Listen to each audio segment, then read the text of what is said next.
Hi, this is Carol Parisi reporting again from PAC here in Schaumburg, Illinois, and C.L. Bryant with me now. Hello, how are you today, sir? Caroline, good to be with you. Glad to be here. Now, what specifically are you doing, and why are you here at a Tea Party event? What makes you be here?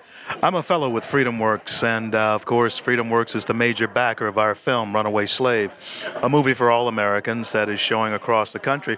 In fact, now it's on demand and on iTunes and Cox Cable, Time Warner, what have you, and encourage all Americans to go and see that. It's a film that tells us the courage that it takes to be a runaway slave. And that's the name of the film, Runaway Slave.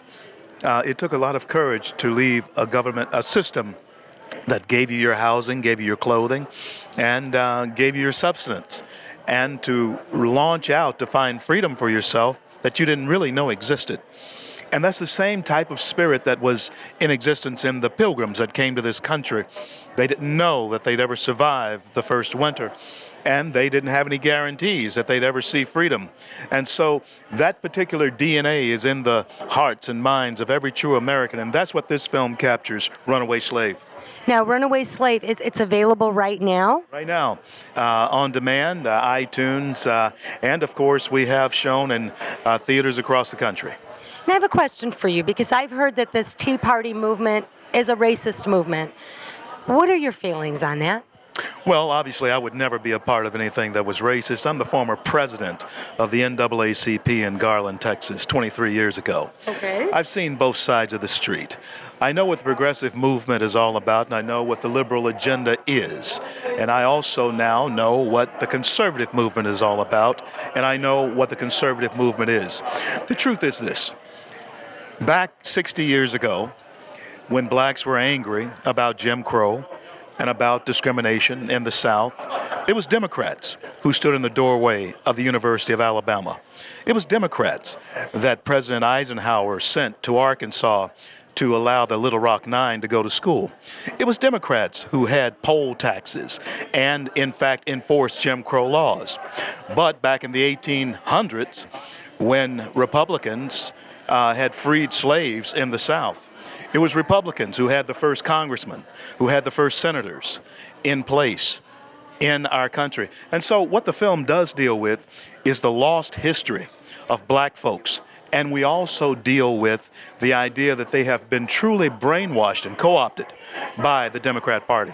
How has the war on poverty worked for the African American community? That's a very good question, because they were angry when the war on poverty started 50 years ago under the Johnson administration, and they're angry now.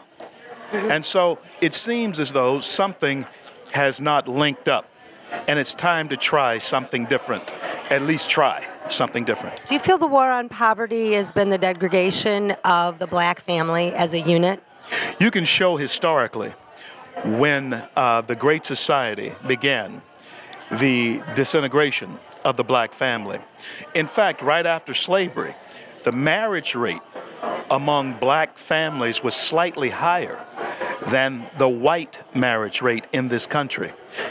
Dr. Thomas Sowell, who is in this film, along with Glenn Beck and others, Andrew Breitbart and others who are in this film, points out that during slavery itself, most children in the black family were born to two parents. And so when you look at the 70% birth rate now of African American children who are born outside of wedlock, you do have to re-examine the effects of the Great Society on that community. A couple things. First of all, do you believe that's by design? Do you believe that was an agenda that the progressives thought would be a way to control people? Sure. Margaret Sanger, the foundational linchpin of what is now known as Planned Parenthood, had what was called the Negro Project. And so, yes, the design was in place, and many very wealthy people in this country did, in fact, help her along that road that brought us to where we are. But the design now has not only reached into the black community, it, in fact, is encompassing all Americans. We're all feeling it now. And if we don't turn the tide in this particular election, our country could be forever foundationally and fundamentally changed. Well, overwhelmingly, the black community has voted for President Obama. Do you think that's going to change this election cycle? Not really. Those who will go out to vote will vote for the president. However, because of some social stances that the president has made on the same-sex marriage, on abortion, because of those types of stances, that stance that he has taken, I believe that many black people will stay home because they will not vote for Romney, because we haven't completely made them understand that the word conservative has nothing to do with what happened in the Old South. It has to do with the principles of the Constitution.